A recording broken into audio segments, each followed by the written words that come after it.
Yes, g'day, welcome to BackChat. You are here. You know where to find us on socials. BackChat _ hello at backchatpodcast.com.au is how you get in touch. Brought to you by our wonderful sponsors, Whippersnapper, Shelter, Bluebet, Margaret River Roasting Co., Leaderville Cameras. I think I got them all out in one go. You nailed it. Well done.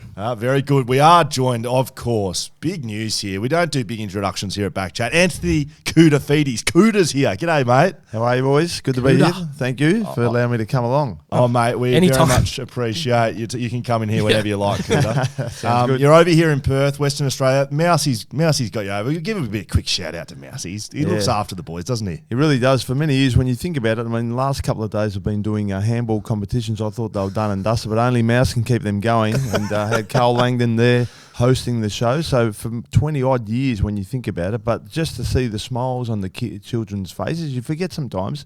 I remember as a young kid going along to handball competitions too, and you always have that dream of playing AFL footy. So it's really good that he's getting out there. But Mouse has taken me all sorts of places, and I must say some of the places in Australia that I never would have been, and some of the towns that have just solely got a football oval.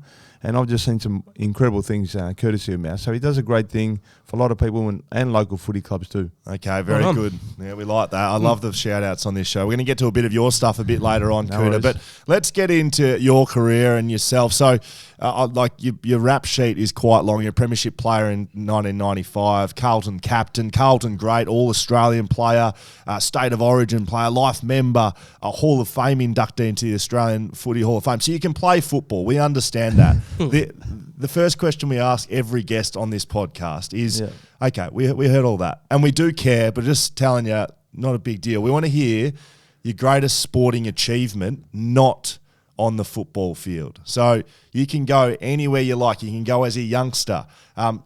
Dan's done some great things on the cricket field. I mean, Cuda wouldn't have heard about this. We haven't mentioned it for a little while. Let him know what you've done.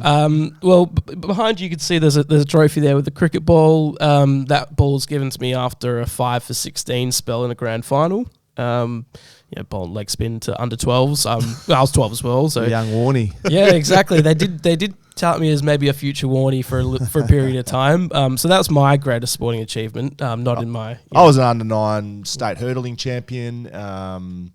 What else have I done? I won a few 800 metres. I was an athlete back in the day. I think you were too. What's your greatest sporting achievement not on the football field, Cuda? Yeah, I was an athlete too, so I had a decent junior career. I was Australian champion high jumper there at one stage, and then I had the Australian record in 110 metre hurdles also. So in the high jump, I was Australian champion until Tim Forsyth came along. Really? Yeah, Dustin Fletcher kind of looking guy, tall and lanky. And didn't he go to the Olympics? Yeah, he did. Yeah, he won a bronze medal at the Olympics and won a gold medal at the Commonwealth Games. So he beat me. He jumped 216, I jumped 208. So he was a lot better.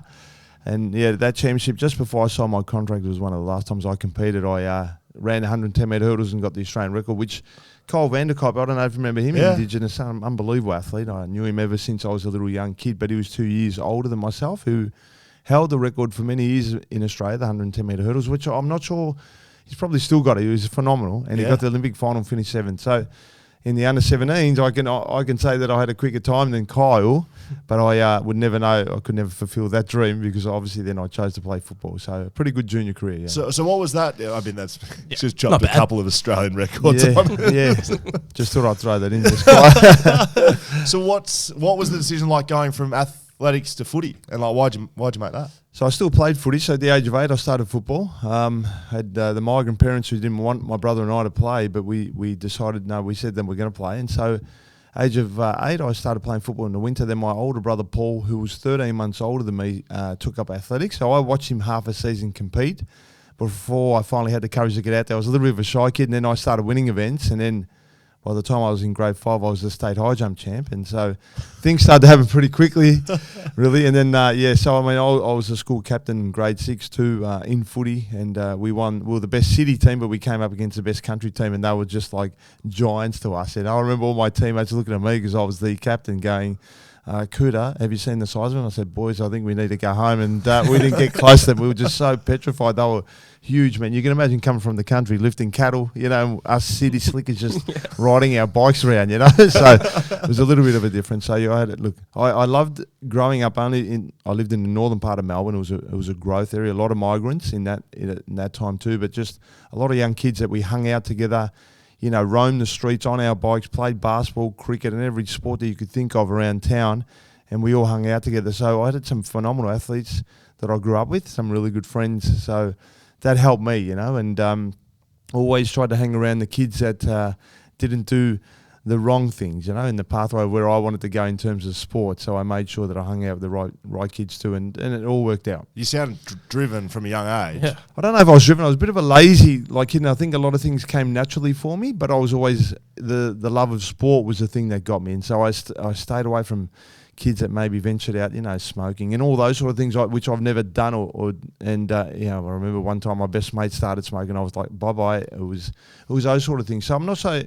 I was driven, maybe competitive. I didn't have a lot of confidence. I never thought I always wanted to be an AFL player. I wasn't sure if I had the ability to be able to do it. So, yeah, I had to learn, I guess, along the way to grow as a kid. So you were drafted in 1990, but you didn't debut until 92. You played in the reserves for 90 and 91. Yeah, played 50 games in best and fairest. Well done, Will. Good man. Not even reading that, am I? There you go. Hey? That's it. Yeah, I didn't get drafted. So at the age of 14, where I lived was the Carlton zone. So just before the draft started, Carlton must have obviously sent out letters to maybe a lot of the kids that had a little bit of talent. And so I, at the age of 14, got the letter from the Carlton Football Club and went down and tried out in their junior development squad. And so we trained once a week for 10 weeks. And if you got in the team, you played off in the school holidays against all the other VFL, AFL clubs then. And so I played 2 years under 15s before making the Victorian team. And then they invited me down to the under 19s. So I gave away my beloved Ludlow Football Club, went to the under 19s, played like 2 years, so 38 games. And then Carlton offered me a contract at the end of 1990 for the 91 season. But you're right, Will, I didn't get a game in 91. I played 6 games in 92.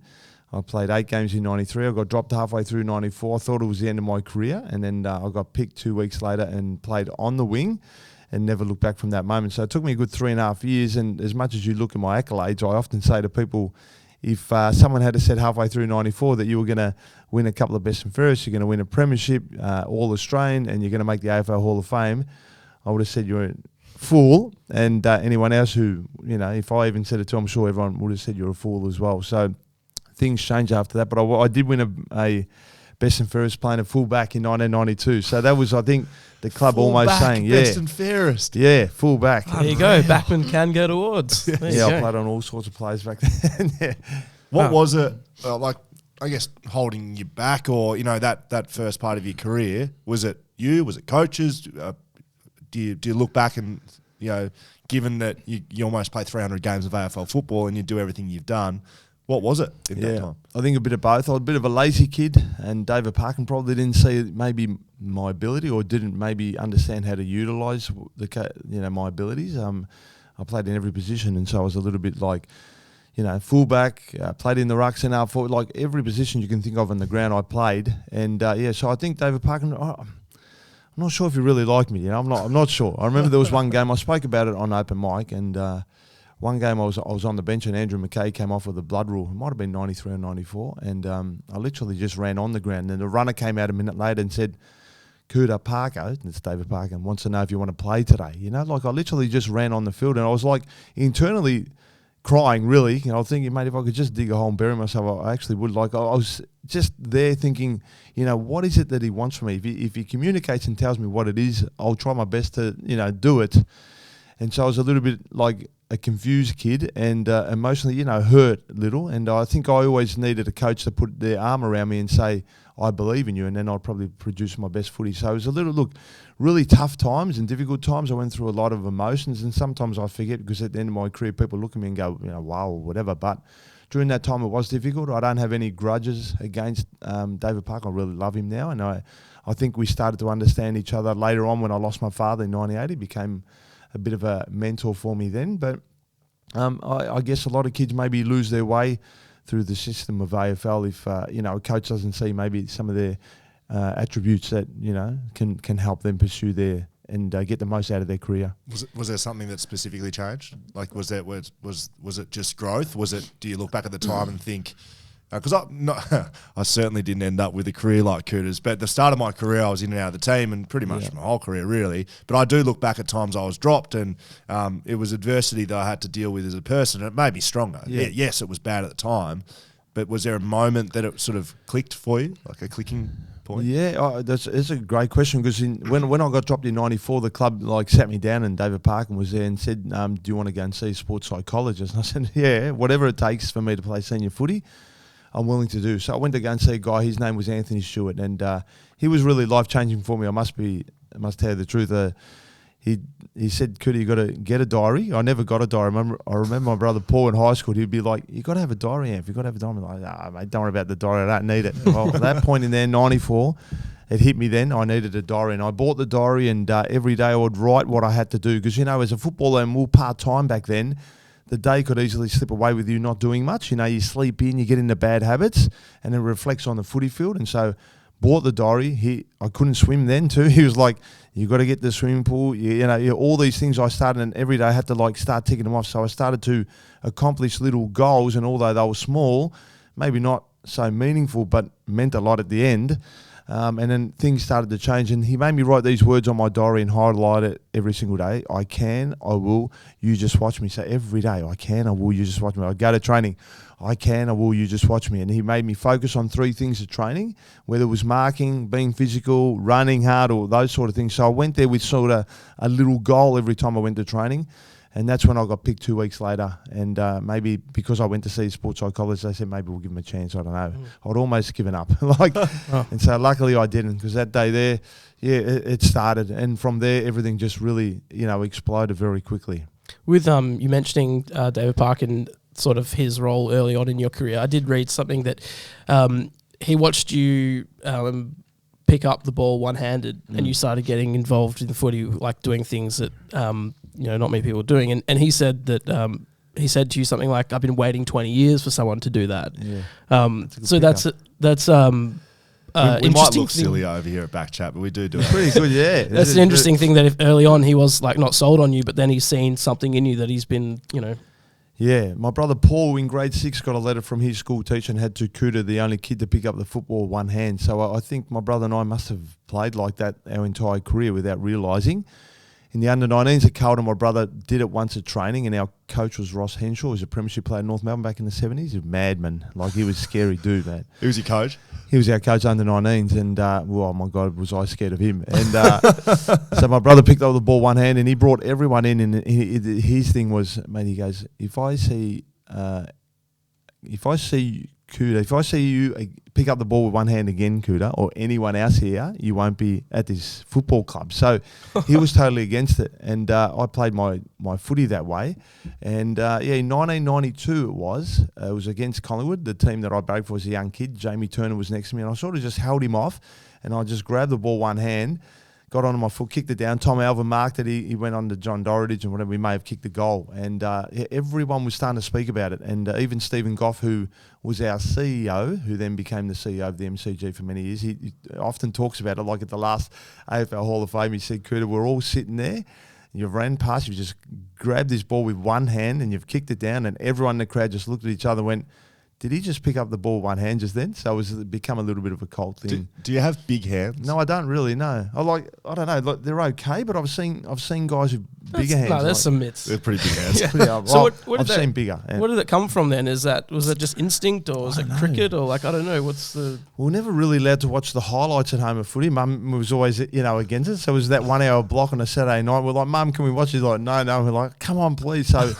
We never could afford a footy, and I don't know. We had this small footy. I'm not sure if that was the reason. I'll never know. But we just learned. I remember my father used to play basketball, so he says he was good back in the days of Egypt. But I would never know. But he'd always say, just grab the ball one hand. So I'm not sure. It just sort of evolved that way.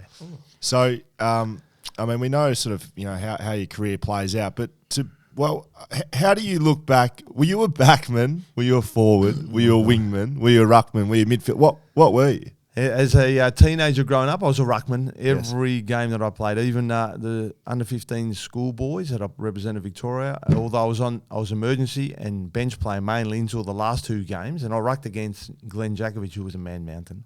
Still is. Yeah, still is. Yeah, and then under-17 Steel Cup, I started in the ruck and then went to centre half back, and I made the All Australian centre half back. But I could ruck too. But we had guys, maybe they just needed me to fill that spot of centre half back. So I was pretty much a ruckman, and played a little bit of forward in my junior footy career because of my high jump ability. It didn't matter if the guys were taller than me, I could jump back then. Yes, you're Australian record holder. Yeah. No, not in the high jump. Oh. That was a hurdle. Sorry. Oh, sorry. Yeah, sorry, just national champion? Yeah, I was. Yeah. I had the Victorian records. Yeah, I had a few then. Sorry, mate. Yeah, sorry about still some around anyway. Now, I forgot to do this off the top, Cuda, but we have run into each other a couple of times, but I don't know if you remember this. I'm going to show you a photo, and I'm not going to really introduce it, and I'll just show you it. And we'll Hawaii, yeah. Hawaii. I remember that. Of course, how could I not remember that? Yeah. Dan, just have a look at this one. So yes. We have bumped into each other one or two more times. But I was going to say the last time we saw each other was on Honolulu Beach, Waikiki Beach, sorry, I should say, on my Bucks party. So this photo, which we'll chuck up on socials, there's, I don't know, 20 blokes. Xavier Ellis is in there. Matt Rose is in there. Matt Spanger's in there. There's a few AFL players, a few premiership players in there. Yeah. We've run into Kuta on Waikiki Beach, and this was probably not that early. I'm late, to be honest. It was almost before midday, and we'd had a few drinks, Kuta. And I mean, Kuta, we're all '90s footy fans. You were our god, and it was like a moment in time. It was like, of course, Kuta's at Waikiki Beach, just hanging out. We've got the best photo ever. All the boys hanging off Kuta, and a few blokes had their tops off. So did Kuta, and let's just say Kuta, who was 10 to 15 years their elder, put them to absolute shame. They were currently listed AFL players. It looked like could have gone about it. So you do remember that. That's good. No, of course, mate. It was a very funny moment, just laying down the beach with the family, mate. And there's the Eagles boys there. So we caused a little bit of attention that day at the beach, didn't we? There was only one boat going out, and my wife and her hens party had booked a boat as well, but only one went out. And so basically the two groups had a fight, the girls and the guys who got to take the boat out. Blokes got the boat. Yeah, it was very good. First kick, first goal club is something that we've had a few players on this podcast. You are not a member. You are the member of second kick, first goal club. That could be even more exclusive than the first kick, first goal club. Do you remember kicking your first goal? I do. Now, I got smothered just before that. Was that the first kick, or did I have one? That was the first kick, was the smother. So your first kick was the smother. So I wasn't sure if you were lining up or if you were going for goal, got smothered, pick up and go again. I'm not sure what I was doing either, but all I know is that when it got smothered, somehow it bounced back to me and they snapped it through for a goal there at Princes Park, and no better stadium on the entire planet. I would say you never will.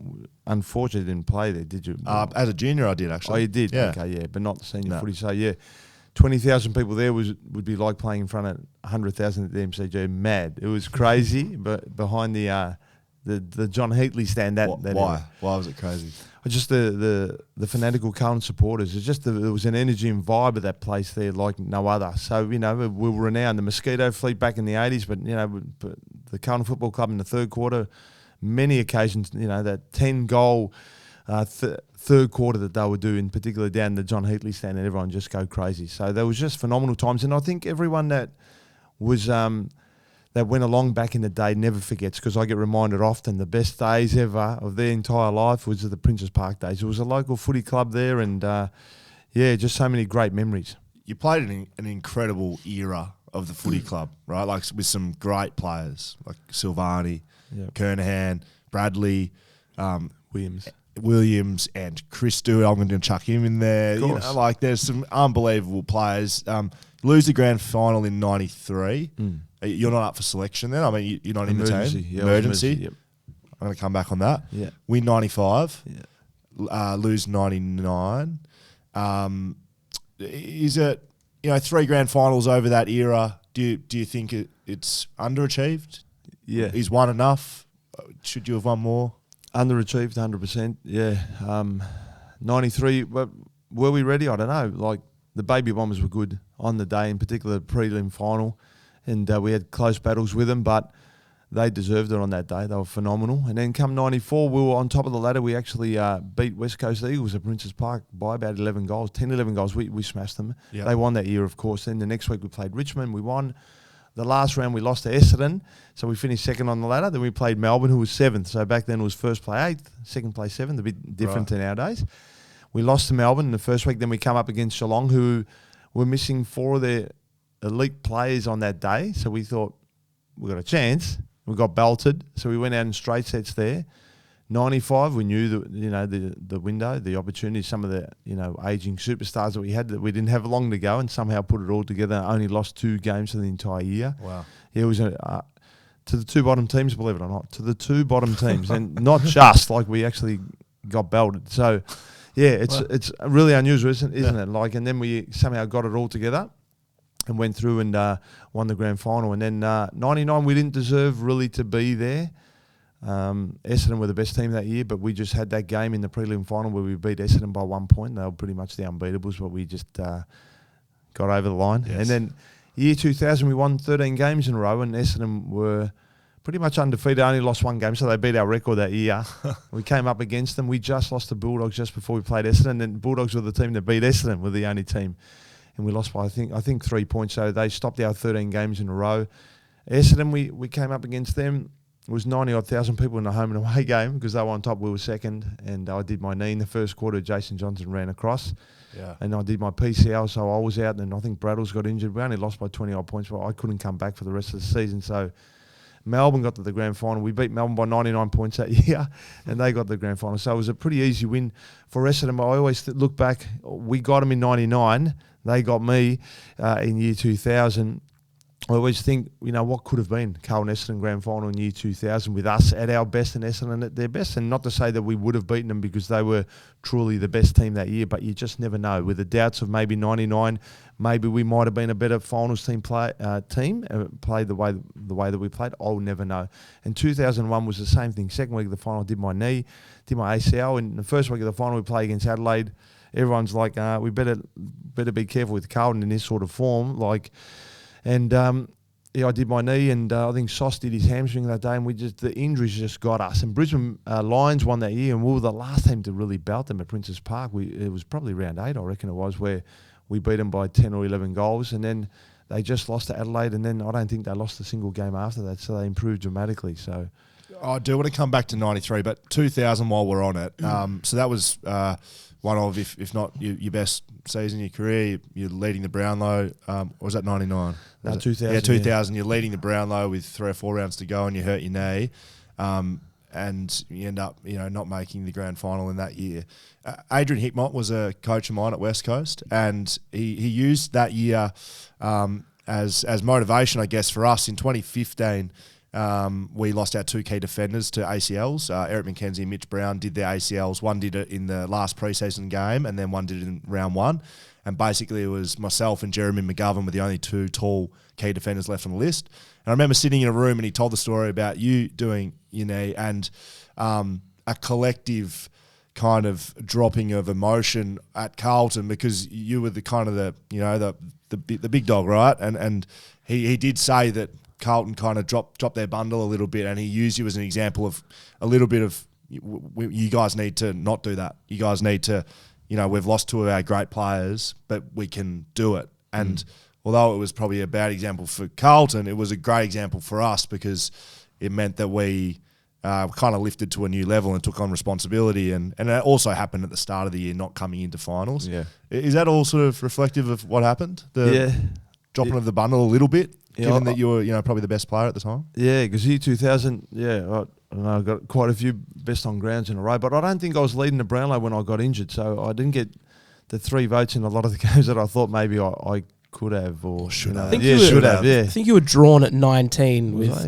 maybe at 19 votes with a few rounds to go. Yeah, right up there. Yeah, but I knew going along, and I'm thinking I didn't get a vote that game. What's going on there? And 1 vote that game. I thought I was pretty good, so I knew I was in trouble because the season was coming to a close. But you're right, Will. I think the club maybe and the team maybe relied on me so much that when I got injured, it would have really been deflated. It was just the timing of it both times in the finals. And even 2001, I really found good form towards the end of that season. And just as I was up and going, I did my knee against Richmond where I tried to kick the ball off the ground and Matty Knights came across. It was Adrian Hickmott that pushed him and pushed Matty Knights.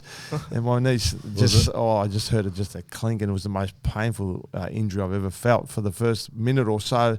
Then the pain went away, and that was the enemy. So it's all that timing, and that's the thing. We'll never know how far we could have gone because we got those injuries towards the end of the season. So it was very tough on the club. And then 2002, and Wayne Britton to me was the greatest coach I've ever played under. I loved him dearly, and Barry Mitchell was my greatest influence. Them two there. But 2002, he had so many injuries. I reckon 6 of our top 10 players were injured that year, and we finished on the bottom of the ladder. And then obviously they got rid of Wayne Britton. But that was a big mistake by the club. Back on 93, so you're emergency for the grand final. What's that feeling like? Not good. No, no, it wasn't good. I remember training, and I thought I was playing good finals footy, and I thought maybe I got a chance, but I don't know. Everyone in the match committee came up to me and said, "I voted for you." I said, "Not everyone could have, because I didn't get in the team." Who was it? Parkham? I don't think Parker really spoke to me back then. So I don't think, apart from Parker, everyone else. So I don't know. But I watched from and Ange was playing, and Ange was one of my great mates, and I was envious of him, because I didn't want to see him play in a playoff in the grand final, me sitting in the grandstands or so. It was a little bit of it hurt to be there watching. Motivating hurt? Yeah. As in, the saying goes, lose one to win one, which every time I say it, it doesn't mean it. But it's remarkable how many sides have lost a grand final before they've gone on and won one. Yep. Was that motivating for you and for the group, 93 for 95? Yeah, I think so. But 94 was the one that really hit us, because we thought we were, maybe with West Coast Eagles, maybe the 2 best teams of the year, and we didn't even, get past the second round of the final. So I think a combination of both inspired us to have the season that we did in 95 and get it all together. Let's go forward a little bit. 2000. You're having a good year, as we spoke about. Wayne Carey, another legend of the game. So you were playing a bit in the midfield that year, and you were, which was rare, given your size, given your shape. People describe you as the prototype modern footballer, but back in the day, players of your size didn't used to do that. But this day in particular, Wayne Carey came and manned you up in the middle. Do you remember that?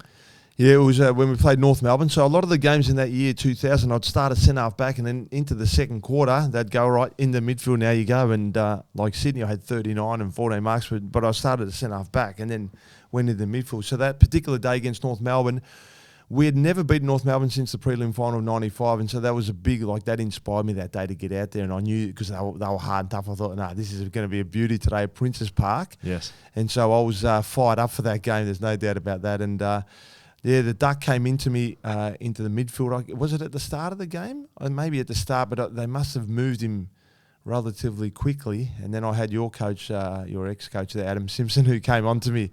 So, I had a big game. I had 38 and kicked 5 that day, and we got over the line by maybe 4 or 5 goals against the Kangaroos. So that was like a bit of us, saying, this is the new team here now, and this is a new belief in our team. And unfortunately, we didn't go as far as what we would have liked, but it was like the growth. That was the growing of our team then. So not even the king could stop you. 38 and 5 goals.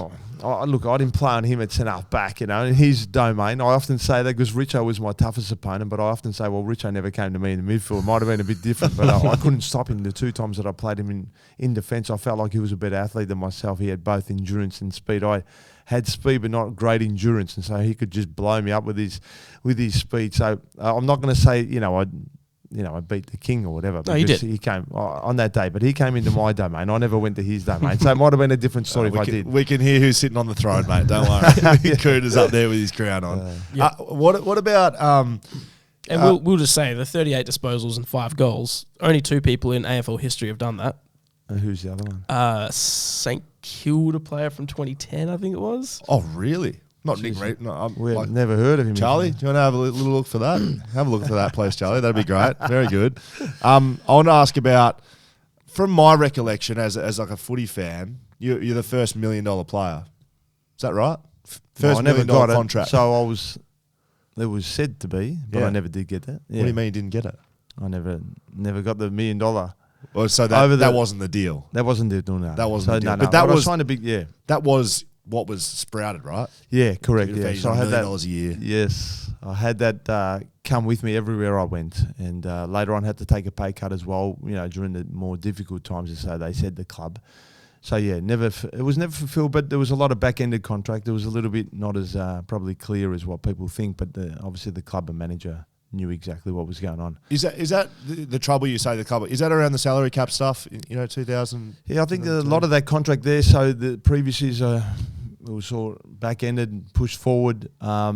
all because of that last 3 years of my career, my income would go into the veterans list, so then only half would have to go into the salary cap. So it was all based around that. But when the new president came in, he just said, no, that's not going to happen. It's all going to be in the salary cap, and that's it. So it's sort of, they just did whatever they wanted to do, basically. Yeah. I mean, that's what happens in footy clubs. You're not sitting around talking about salaries to each other, or no one really knows what everyone's on. But when the club is going through the salary cap issues in 2002, what's that like as a player? It's hard. Yeah. I mean, that's something you don't even really want to even talk about. I mean, you negotiate yourselves with your manager and the club, and we move on, man. Like, whoever gets the contracts, they do it. I mean, when I started on $7,800, and no one's going to say, "Oh, let's give them a pay increase." And then when you play off in a grand final, and you sell a lot of merch in the shop, and you're only on maybe 80,000 or 70,000 for the year, no one says anything about that. But then another club came in and offered me a massive contract in 1996. I didn't take it because I wanted to stay at Carlton because I loved the club. And then later on my contract grew. And that's the way it goes. I mean, half my career, I earned phenomenal money. The first half not as good, but that's the way it is. And I don't have any regrets. I love the club. When I first started, it wasn't about money. It was about fulfilling my dream. And when I seen $7,800, it was like I knew it wasn't a lot of money. It's $150 a week to go and do 50-100s and get punished by the club, and get tortured and play in the reserves, all year and put up with a lot of stuff. But it was about fulfilling my dream, and I didn't know what was going to eventuate later on. That's what happened. Yeah. Speaking of fulfilling a dream, you got to play for Carlton, but you were a Collingwood fan growing up. So how did that feel? Because were they sort of rivals at the time? Massive. That's tough. That was the biggest rivalry. Carlton, Collingwood. Everyone in my area I thought it was only two teams in the AFL because everyone voted for Collingwood and Carlton. I don't recall many other clubs in that time. And when I got the letter at the age of 14 and had the Carlton Football Club emblem on the envelope, I'll be honest, I was disappointed because I wanted the Magpie because I loved Collingwood. My first local team I played for was East Thomastown. They were black and white. My brother Paul, who was older than me, he barracked for Carlton. And every year he'd be cheering and I'd be crying because Carlton was so dominant, So, when I was still barracking for Collingwood in 1990, so although I was affiliated with Carlton Football Club, I still celebrated their victory because 1980, when Richmond thumped Collingwood by halftime, I was crying, and then 1990, I'm there, celebrating the victory. But then come 1992, when we played against Collingwood round 21, that was the day I picked up the ball one hand, and we lost to Collingwood. All my mates were just giving it to me all night. Mate, Carlton, this and that. From that point onwards, bang, that was it. The dislike for Collingwood, and always have ever since. Wow. Yeah. Still to this day? Still to this day. How good. Yeah, so sometimes I think when I see that Collingwood jumper, it brings back memories of how good it felt when I was younger, like putting it on, that black and white. But then there's something that, it's just that hate. It's respect because they're a wonderful club and I want them to actually do well, and Carlton because it's really good for the AFL. It's just that hatred of that rivalry that we had for so long there between Collingwood and Carlton. It's not the same now. This year I reckon we got a little bit of a glimpse of it, but it wasn't like when I first started. It was massive. You must love what's happening at the footy club now. Like they played here not too long ago, because I'm not sure when we'll air this episode, but Charlie Curnow, Harry Mackay, what they've done in the midfield with Walsh and Cripps, and they've got a backline now, even though they've gone through some injuries, and Michael Voss coaching. Like, it really seems like the club's going in the right direction. Yeah, they are. It's probably the first time I wish I was playing again because they're playing with some really exciting footy, and to see the two Twin Towers up in the forline doing what they're doing. And when you think that Charlie's missed, is it 2 or 2.5 years of footy, and to come back and see the way that he's playing now, you know that he's got more to give. It's like playing like an absolute champion now, but he could potentially raise another 5 or 10% of where he is. I don't know where that takes him, And Harry Mackay's got a lot more to give too, and Cripper's just been an outstanding leader at that football club, led through very difficult times and just shows the maturity of him. And, mate, I stand next to him, it's like you will. Like, would you be about? Is about my size, like ridiculous. Yeah, ridiculous. So I look at him and think, wow, as a midfielder. How tall are you? 190, 191. So I think I don't know if I've shrunk. Tiny. But, so nowadays, I'd still probably jump on their heads, Will. So be careful what you say there, mate. Yeah, correct. Absolutely correct. So talking about that leadership element, you've been in that. You've had that jumper on, right? Captain of the Carlton Football Club, the rivalry, the Collingwood Carlton stuff. Does being a captain change you as a player? Well, look, for me it was an honour because I started thinking, wow, I walked in when I was 14. There I am at 31, finally captain of the football club. But it was during a very difficult time. It was a really dark time there at the football club. I got to experience the last 12 years of this most incredible football club and their culture. So when I walked in 91 until the end of 2002, it was the most inviting football club. It was a family environment. And that's what John Elliott, who I thought was the greatest president of that football club by far, he created that family environment. I remember when I first walked in the corridors for the first time, and I look at the 200 game players as I walked down the corridor and I walked out there, I learned very quickly what the culture was all about, Carlton Football Club. It wasn't about winning home and away games, it was about winning premierships, and John Elliott instilled that into us. And he was like, if you want to be remembered, basically what he's saying, you got to win premierships here at that football club. And so I came through that era and knew everyone that worked at the club. It was just a great time to be around. And then all of a sudden, when John Elliott leaves, the next 5 years was the complete opposite of what the first 12 years was. And so hence the reason why we didn't have a lot of success. And so although I captained, and it was an honour, like it was an honour to be the captain of the last game at Princes Park, and that's one of my favourite memories of my career, to hold the ball up for the last time at my favourite oval, and many, many people's favourite oval. So it was an honour, but it was a very difficult time too, because me as an ageing player of this football club that I love so dearly, all I wanted to do was play finals footy. But the way that we were travelling, I could not see any light at the end of the tunnel, and I dare say if it continued in that sort of way, it would have been the same thing. So the club struggled for many, many years, but those 5 years there were very difficult to go through, and it wasn't a fun time of my career. Did you finish because of that? Or was it physical, or was it both? Physical, mental. Yeah, I was gone. It was like old school training in those last 5 years, which didn't help. It was like we reverted back to the early 90s, and when you're not winning every week, we live. You know what it's like. We live our life on how we're playing and whether we're winning or losing. And when you're winning and playing good, your life, you're on top of the world. And when you're not, it's the opposite of that. And that's what it was. So look, at the end, my body, physically, mentally, it was a very tough 5 years. I was gone, and could I have gone on if it was a different, coaching regime and maybe different board? Maybe, but who knows, But I was gone, and I basically put up the white flag at the end. Yeah. Once you had finished up and you had some time away, was there a part of you that was sort of like, could I get back into it, or were you like, once you were done, you knew that you were well and truly gone? I think I needed that year off, definitely. I think after the 5 years of what I went through, but then I tried to get back into the club in the start of 2009. Really, it would have been so at the end of 2008. But I don't know. There was nothing there, no doors open there for me, and so I had to move on. So I offered to help for nothing at that time as well, just to give back, because the club gave me so much throughout my time.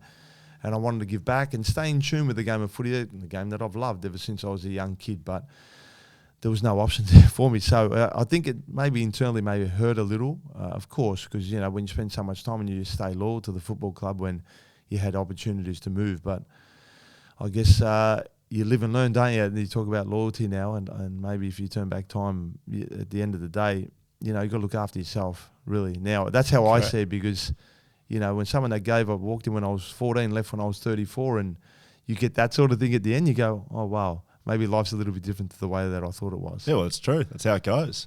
Who was the club? Excuse me. Who was the club that put the big offer? Who was trying to get you? Oh, back in the day? Yeah. Oh, when Port Adelaide came in, they were the ones that came, with the big marquee offer. player. Who we speak? Dustin Fletcher. They came for Dustin Fletcher. Yeah, we had him sitting here 3 weeks ago saying right. Port Adelaide were chasing him.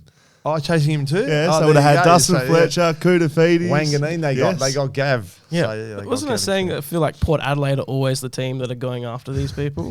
Must be something about Could you have lived in Adelaide? Probably for not the money that they're offering you? Maybe now in hindsight, it probably would have been a better move. But what about your number? I've been leaving this for Dan, but I can wait no longer. You play with 43 your whole career. I mean, there are many that have come before you that they get given 43 when they walk through the door, and the first opportunity, especially when they're a good player, they want number 1 or number 7, or they want the low.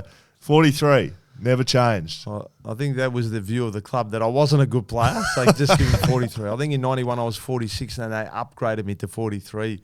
I stay with that number because my mum was born in 1943, so it meant something to me. And so I did always stay with that. And I got asked later on if I wanted to go to a lower number, and I said, no, I loved it. The 43, it was kind of like two big numbers. They sort of stood out on your back, for whatever reason. So I enjoyed it, the number 43. Yeah, that's great. I love it.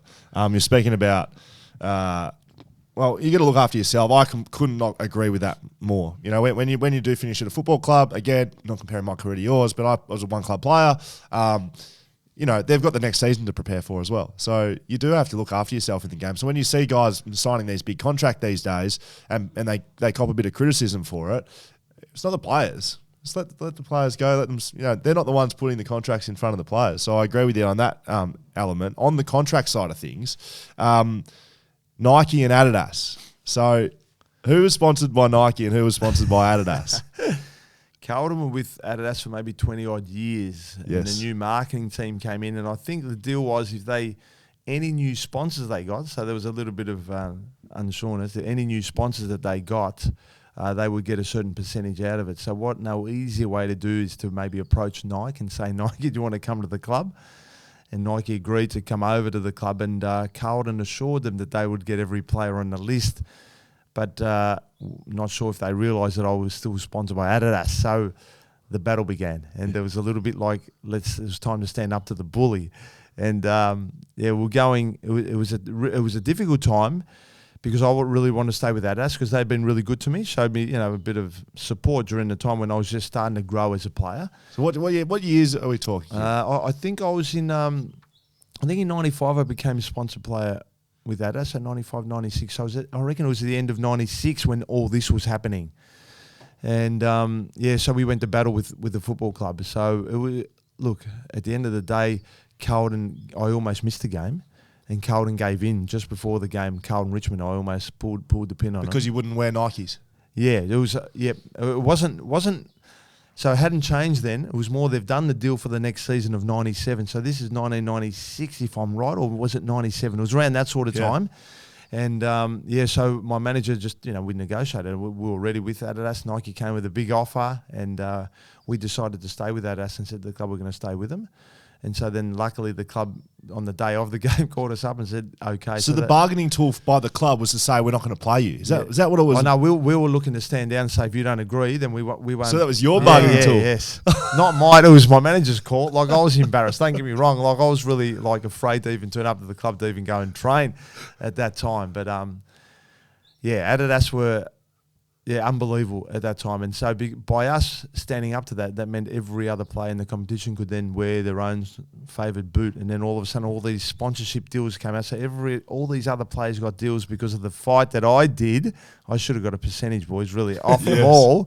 So they were all wearing different boots. But in saying that, in hindsight, the first year I ran out and everyone was in Nike boots at Carlton Football Club, and I was in Adidas, was awkward, you know what I mean? Because you talk about team.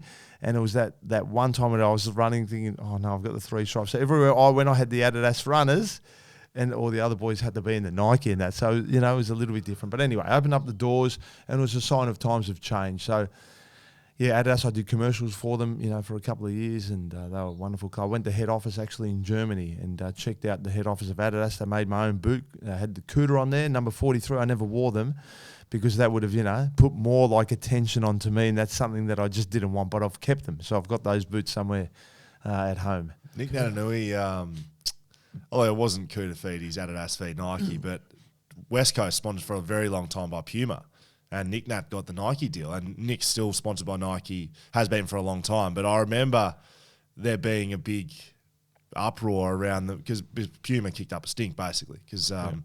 they're paying all this money, I guess. Yeah, correct. It was similar circumstances, and same as Cuda. Nick said, "Well, I'm going to wear Nikes." I'm pretty sure. I don't confirm. We'll have to speak to Nick about this. I'm pretty sure at one stage I reckon they patched Nick's Nikes with a Puma logo over the top of the Nike, over the front of the tick. At some stage. That's how ridiculous it got. I don't know. I think Sauce did that with his boots because he had the real wide foot, and I think Adidas never had that boot that suited. And I think he might have been in one of those. Nikes. Or whatever, but then they put the three stripes on there, I think Ryan Davis said that one time that he forgot his boots to a game, and he only had his Adidas or whatever, and so they black market over it. Yeah, I mean, it's a big him. deal. There's a lot of money coming into the club from sponsors, but sometimes, deals got to go the way they got to go. Lee Montagna was the guy that kicked 5 and had 38 in 2010. Oh, there you go. So you and Lee Montagna are at the top. Mate, elite. Very good. Talking about commercials, you did some commercials for Adidas. Done some other commercials in your time. I don't know, did I do? Souvlaki Hut. Oh, that one. Talk us through Souvlaki Hut. Now, I've had a look at this because we get into social media in a little bit where we get the fans to ask you the questions. There's a lot of talk about the Souvlaki Hut commercials. Yes. What is the Souvlaki Hut commercials? Even last night at the Sportsman's Night, it was the questions that came out again. I was these smart asses. Right on 10 p.m, I said, this is when the full questions come out, What's the beers have said in? Yeah. Well, that's right. Sorry for being a fool, but I do want to know. What? Yeah, I was the face of Souvlaki Hut. So we had one of those franchises in Melbourne, which didn't do too well eventually, but it started at in a blaze of glory. Like, it just was phenomenal when you we and first Ange started. owned that? Ange and Ange, yes, and a couple of other my mates. And we did this commercial, but it was never, after we finished it was never going to air like as a commercial, because obviously it wasn't as good as what they, or maybe they thought it was good, but everyone's telling them it wasn't that good. And so they put it on YouTube. And back then, YouTube wasn't big, but somehow went viral. And before I knew it, there was 1 million views on this thing. I'm getting phone calls from reporters wanting to talk about it. It actually went to Greece in their most popular show there and played it as the worst commercial of all time, yes. So if I walk the streets of Greece, they might sit there and just start laughing at me. It got voted the worst, and literally everyone... worst commercial of all time. Yeah, literally everyone was there laughing in tears, and they, for at least a minute or two, they couldn't speak. So my mate recorded it and showed me it. I won a brown logie on ABC. Got another one, worst commercial of all time. So it's just done the rounds, and just when you think it fades away, I come on a podcast like this and it reappears again. Sorry, so mate. It's something that I always look forward to, and every footy club there's always some smart ass that says something about it. If you don't learn off these things, mate, you never get better, right? No, that's right? And if they're not talking to your face, they're talking about you behind their back. So Correct, at least people that's can right. say it to you, right? No, I know. I cop it too, because people have heard, because it used to be a thing called we used to think kids eat free, and then the people would turn around and said, kids eat, eat kids for free or something like that. And it's just something silly. So people do their own little interpretations of it, and I've had many videos like that sent to me. So When you Sounds throw like you enjoy them as well. yes, no, I always look forward. I know eventually it comes out again, yes. when you throw the banana to the gorilla, Yes. we actually did you actually throw a real banana? Yeah, it was. I'm pretty Because sure. it looked like I it was can't like remember. multiple green screens set up. Yeah, Here you yeah, go. Yeah. So then it was a gorilla, but I called it a monkey. So I went by the script, though. It was by the script, so it wasn't me. Like, I questioned it, and they just said, no, do that. So who would have thought, if it wasn't for YouTube, that thing would have just been in the archives. But unfortunately, it went on YouTube, and when there wasn't many other things around, it went viral all the way was 5 videos on overseas to YouTube. Greece. Yeah. Look, if that's your worst moment on television, you've had some moments of, I don't know, here I am, I'm back on the scene. You won Dancing with the Stars. Yeah. And you're on Gladiator, which I think actually is more impressive for mine. Big Gladiator fan growing up, Mike Whitney and the boys. Oh, yeah, that was good. That was good. Winning Dancing with the Stars. Didn't know footballers could dance. Yes. And What was that process like? Look, when I got the call from Channel 7, and they said, Cuda, we want you to be part of Dancing with the Stars, I thought, who do I ring? I said, I'll ring Mum. I said, Mum, they want me to be part of Dancing with the Stars. She said, you're doing it. It's my favourite show. So I said, all right, Mum, I'll do it for you. And I did it, but I remember how nervous I was. Luckily, I had Andrew Gaze on the show because, he was funny because he thought, grouse, I got Cuda, and if anyone's going to be a worse dancer than me, surely it's Cuda. Then when he started seeing me dance by week 2 or 3, he's like, man, he's going, I was spewing on you, Cuda, because you could dance, So I went there. Never danced in my life. I wake up in the morning of the show, and Koshi's got the odds for Dancing with the Stars, and I thought I'd be maybe top 3, And I looked at top, wasn't me, second, third, not me. I'm like, geez, where am I? And I looked right down the bottom. I was the least favourite to win. So I was in the bottom 2, week 5, week 6. Week 7, the surprise elimination occurred. Chris Hemsworth, and we know him as a megastar. He would never come on your podcast, would he? Is that a challenge? Yeah, please. Well, we've had Cuda. Hemsworth He hasn't won stepped Dancing down. with the Yeah, Stars. correct. I would say Hemsworth's below you, Cuda. Oh, God. Dennis All right, Commings. yeah. Get Chris, mate. That would be a good one. So anyway, You got his number? No, I don't even, can't remember me. But he was so he gets eliminated, and then I'm in the bottom 2, week 8, Gazy. Yeah, he gets eliminated. Week 9, Tamsin Lewis and myself. She gets eliminated. There I am in the grand final Dancing with the Stars. So from a guy that was, my wife described me as an atrocious dancer. By the end of the series, I became okay. And so I got to the grand final, got the perfect score in my last dance. Even Todd McKinney, who said I danced like a tree trunk 3 weeks before that, he gave me a 10. So all four gave me a 10. So I had the highest score, and Ariane was a female chess champion, and I recently heard that she passed away, unfortunately, through a driving accident. She was living in Europe, so so that was devastating news when I heard that. And I went out there, and the mirror ball was there. All of a sudden, it felt like it was half an hour before they finally said, and the winner is Cuda, And did you get competitive? Did you go from I just want to please mum to I want to win it? Yeah, of course. So you get along, but I remember after week 6, my dance partner Natalie, and she was phenomenal, and she said, "Cuda, if you want to continue on this series, we've got to train a little bit harder because week 6, what happened was week 5, bottom 2. So we came to week 6, I got the second highest score in the quick step, but I was still in the bottom 2. That means the viewers weren't voting for me. So she said we have to actually start to train a little bit harder if we want to get through. But week 7, I was the favourite to go out that week, but then we did a group dance, and as we did the group dance, I was the first one to pick up all the steps and knew the dance before anyone else, and I was like done and dusted, and everyone's still like practicing and learning. So I think that changed the momentum of everything when the producers went, hang on a second, this guy can dance maybe a little, not saying that he can dance. And so that's when Chris Hemsworth went out. So him and I were like shadow boxing each other while we were training and all that. He's a great guy, Chris. And he just didn't want to, he didn't pick up the steps. 2 things I've taken out of that story. 1, you have Chris Hemsworth's number, and I'm going to get it off you. 2, no, I don't. Two, we've asked Cuda about premierships, grand finals, captaining the club, all these moments about footy. You know every second of what happened on Dancing with the Stars, and you love that more than your footy career by the sounds of things. That could have been better than winning a premiership. Yeah, well, not quite, but I've said it that many times at Sportsman's Night, so I do know very, very well that one. But I just completed the All-Stars event, so I did it again last year. We filmed it in September, October in Sydney, and it got aired this year in February. So I didn't quite do as well. I got to the semi-final and didn't get to the grand final. There was 6 in there, not happy. I was I was actually, I reckon, more competitive this one here. And our 3 dancers are great. So I had Jessica Raffa, who's unbelievable. Like she's, a mother with 2 kids, so fit. And I thought, mate, I'll get her because, I'll work harder. And mate, she just, hour after hour, our training, she just kept going and going. She was just the perfect dance partner for me for this series. And although we didn't get to the finals, we still had a great time as we did it. Gladiator? I want to know. I want to know about Gladiator. Yeah, are you friends with Vulcan? That's the one thing I want to know. Yeah. Now Vulcan was the first series. They were probably the real gladiators. We were the try-hard ones. Nick Nat's uncle, Vulcan. Is it really? Yep. Wow. Well, he was the well-known one, wasn't he? Everyone knew him.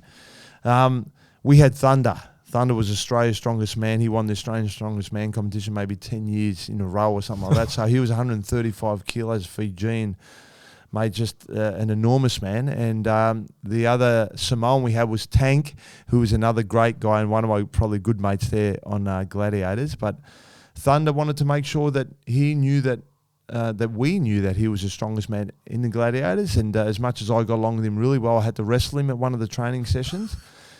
And he, I was actually laying on my back, and he was on top, so I had to stop him from getting me, like locking me up or doing whatever that he wants to do. And then I thought, I was going all right. Then all of a sudden, one hand got pulled back, and his knee was locked my arm on the ground. So I'm like, he's got 2 arms and I got 1. He's 135 kilos. I'm 100 kilos. I'm looking at him going, I'm in trouble here. He grabbed my neck. He got me into a headlock. I felt like my eyes were going to pop out of my head. I'm like, Thunder, please let go, let go. He tried to strangle. Like, he was that aggressive. He wanted everyone to know that he was the man. He had Gladiators. I was happy to hand it over. He didn't even have to do that to me. Mate, you are the man. Just leave me alone. I remember that night, I literally, in all seriousness, I could not move from my pillow. I had to pick my hand up to move my head over the other side. And I went up to him next day. I said, I thought we were mates, Thunder, And like, he was just aggressive, and any competitor, he just wanted to kill, you know what I mean? Like, I went out there for a little bit of fun, It's all right, mate. He was like, Argh. So it was an interesting experience. There were some really good athletes on the show. And of course, we came up against other great competitors. Unfortunately, because of the global financial crisis, it was an expensive show to run. They wanted to do 2 or 3, series of it, but it ended after the one. That's pretty much it from our side of things. I want to ask what you're doing post-footy. We know you've been, doing Souvlaki ads. Again, thanks. No, Yeah. but no, Cuda Fit. What's Yeah. Cuda Fit? I follow you on socials. I sent a bit of that, I think. Yeah. So about 11 years ago, I stumbled on a nutrition called Herbalife, and I was really unwell at that time, and the products really changed my life. So I was sleeping sometimes 11 hours a night. I'd get home from work, sleep on the couch. I had all these health issues, eating organic food, thinking I know what I'm doing, when to see doctors. I never really got any answers. The products changed my life, and so I got really intrigued by the business and went to big events and started opening up and go, wow, there was a lot of skeptics out there about it. I'm glad I didn't listen to them. But I've been on the products now for over 11 years. But Cuda Fit's more like we've got nutrition under control. We've got an exercise program. And what else is important is the mindset. And so over the 11 years, helped a lot of people. And now I've started back up our fit clubs again. So our fit clubs, we get community-based. We get people there. We train them. We give them a recovery shake. And they're delicious tasting shakes. And then from there, people get most incredible results. And so we do online challenges.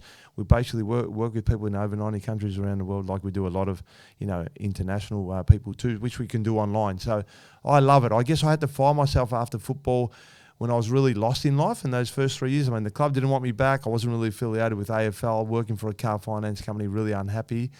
So this really just, brought life back to me again. Being my own boss, it's a lifestyle business. I get to spend more time with the kids, travel when I want, like this, go to WA when I need to as well. So it's been great. And so Cuda Fit, yes. I guess if people want to find me, they can just check me out on Instagram or, my public Facebook account. They can reach out if they want to as well. Do a lot of business online and talk to a lot of people that way. I was going to ask, how does Dan sign up? This is you, mate. You need to sign up to Cuda Fit. Probably. You actually do. Probably is not the word I wanted to hear. Well, correct. 100% correct. Yeah. He came in the other day and he told me he's fasting. He's not eating. No, and then that's bad. 3 days later, he's sitting here having beers, having a couple of shelters with me. He hasn't quite started the fasting yet, have you? Hey? The Well, fasting goes all right for a little while. There's always something on the horizon, like, I've got this on the weekend, so I won't start. I've got Melbourne next week. Yeah, there's always something that's, stopping me. Well, what would you prefer, fasting or eating 5 little meals throughout the day?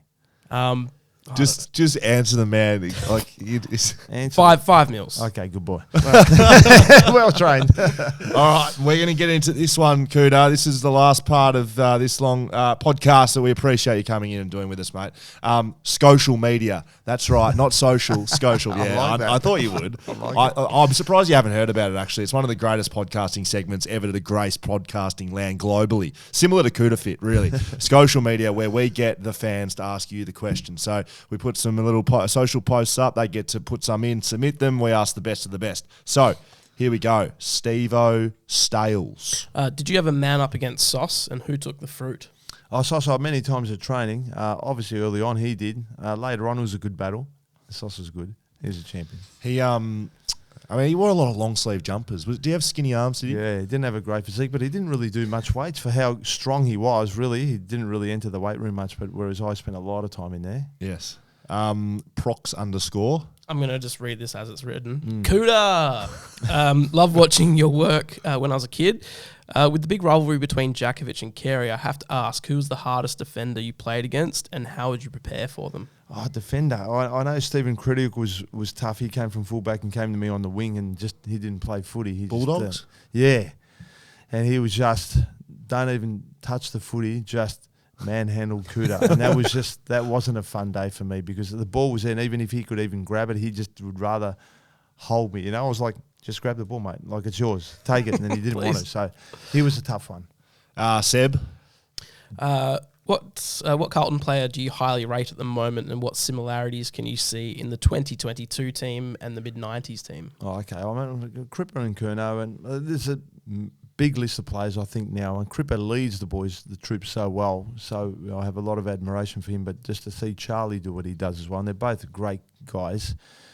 Similarities, look, our 95 team was full of just absolute, superstars, and it was a great era. But I think this is the start of something special to come. And so this could be a very good era for the Carlton Football Club. And these boys here who haven't experienced what I have maybe get a little bit of a taste now of what the real Carlton Football Club is all about. But if they win a premiership, they're going to see the full extent of it. And Logan Street down in Carlton will be back on again. It's been a while. Yeah, correct. I think you're going to like this one, given Cuda Fit.